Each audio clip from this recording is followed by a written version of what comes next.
On October 11th, 1992, Deion Sanders almost did something that had never been done before. And it's not often that you almost do something and get recognized for it. But what he did was unheard of, as he was attempting to play both an NFL football game and a Major League Baseball game all in the same day, showing how skilled he was as an athlete. And today we're going to dive into dual sport athletes throughout the history of professional sports, and how hard and amazing that can be.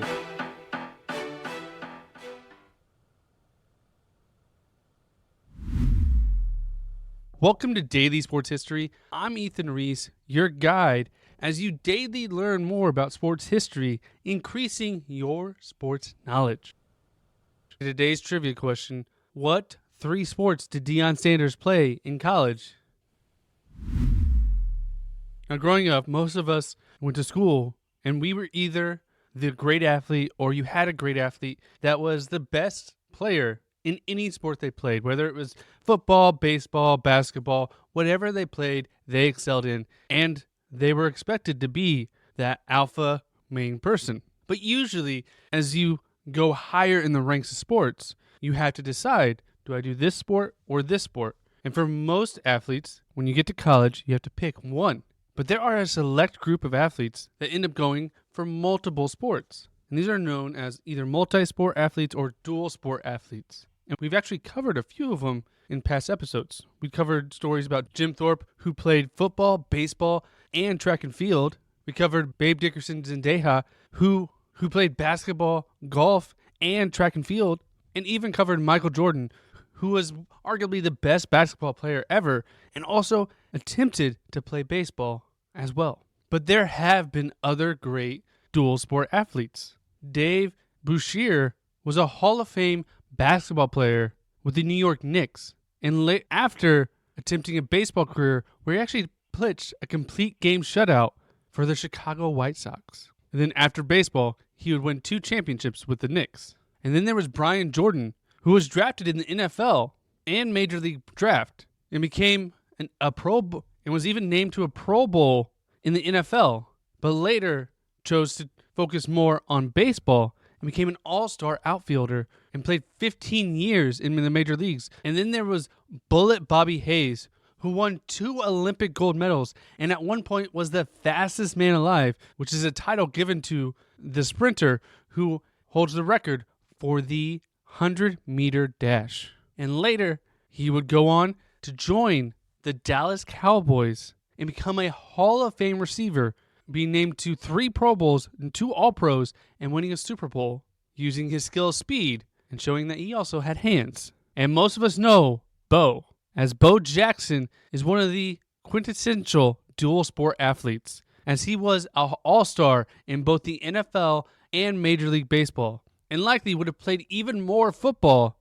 if not for the Tampa Bay Bucks ruining his amateurism when he was in college, ending his college baseball career and making him boycott the NFL for multiple years to focus on baseball. But would come back to join the Raiders and become a Pro Bowler, as well as being an all-star in Major League Baseball. And then we come to our story today with Deion Sanders, also known as PrimeTime. He grew up in Florida and attended Florida State, where he was a 3-sport athlete in football, baseball, and track. And in his freshman year, he was a starter on the football team, helped take the baseball team to being ranked 5th in the nation, and led the track and field team to a conference championship. Now, he was drafted by the Kansas City Royals out of high school, but chose to go to college. And after college, he was drafted in the 30th round by the New York Yankees,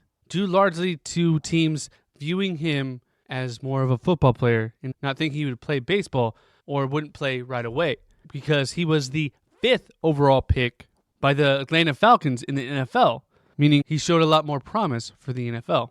But Deion had seen what Bo Jackson was doing and wanted to also do the same and wanted to play in both leagues. And in doing so, he had to make a contract. He had to decide which one was more important, because the baseball postseason overlaps with the beginning of the football regular season. and he chose to focus more on football, but if he was allowed to play baseball during the offseason, that's what he would do. And in the 1989 season, he was the first person to ever hit a home run and score a touchdown in the NFL in the same week, and still is the only to ever do so. And the way his contract normally worked is he would play until the end of July, and then he would report to football.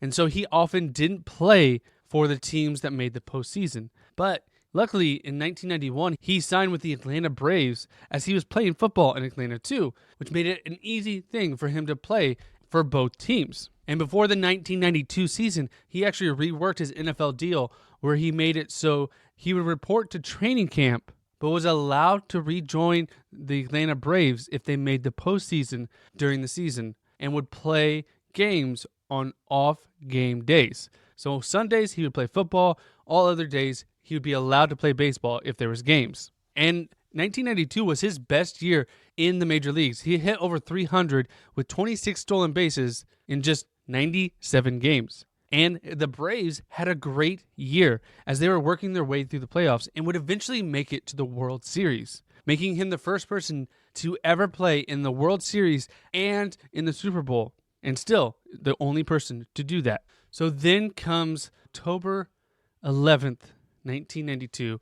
The Atlanta Braves are making their way through the postseason and make it to the NLCS for the chance to make it to the World Series. And one of their best players at the time was Deion Sanders. So, again, on non-Sunday days, he would go play for them. But they had Game 5 set to be played on October 11th, which was a Sunday. The same day, the Atlanta Falcons were going to play at Miami during a regular season game. But because the Braves baseball game was in the evening and the football game was in the afternoon, there was a chance he could do both. And Nike stepped in to try to help this, as Nike viewed Deion as a major asset, and this could be a story that they could really sell for their shoes, cleats, and everything they endorse for Deion Sanders. As Game 4 of the NLCS ended just before midnight the Saturday before, and so he had to fly that night to Miami to join the Falcons for their game against the Dolphins. And the Falcons coach, Jerry Glanville, really didn't like the way this setup was. He would go all week not practicing with the team, and so he wanted to set some standards for it, and he told him and the entire team in the locker room that he would not be starting today, as this was the first time he had seen him all week. But he was such a good player, he made up for this, and he didn't start.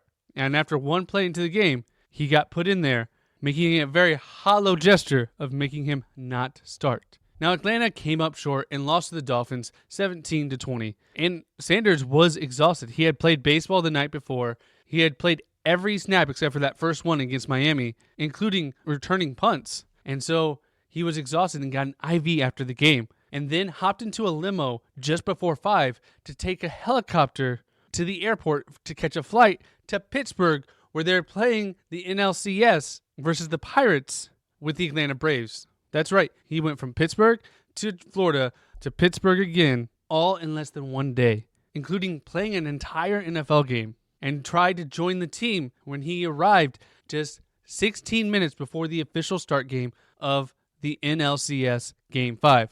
Now, not only were the Falcons annoyed by this, but the Braves were also annoyed by the fact that this player was not valuing the playoffs that they were in, and Bobby Cox, the manager of the Braves, informed Sanders that he wasn't going to play. He wasn't going to start, and he wasn't going to be a part of, and he really was only going to play if everyone else got hurt. So this is how he almost became the first person to play in 2 professional leagues on the same day.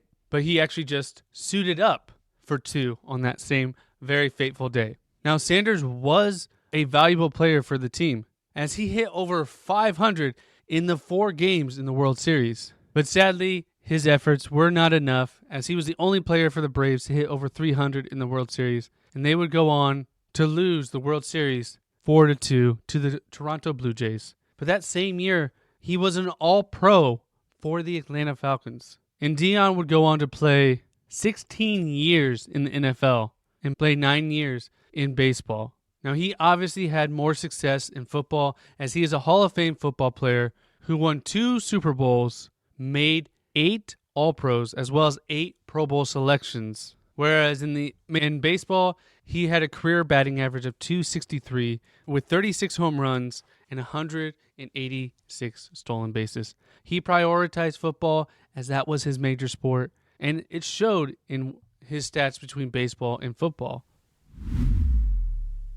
And if you enjoyed this and you want to learn more about Atlanta sports, check out Atlanta's Own, where they give you an Atlanta fan perspective on all the professional Atlanta teams, including the Braves and the Falcons that Deion was a part of in the 1990s. And we'll have a link in the description if you want to check it out. And if you want to help us out, please subscribe wherever you're listening to so you do not miss a single episode. And we will see you next week for more daily sports history. And the answer to today's trivia question, what 3 sports did Deion Sanders play in college? The answer is he played football, baseball, and he was a runner on the track team.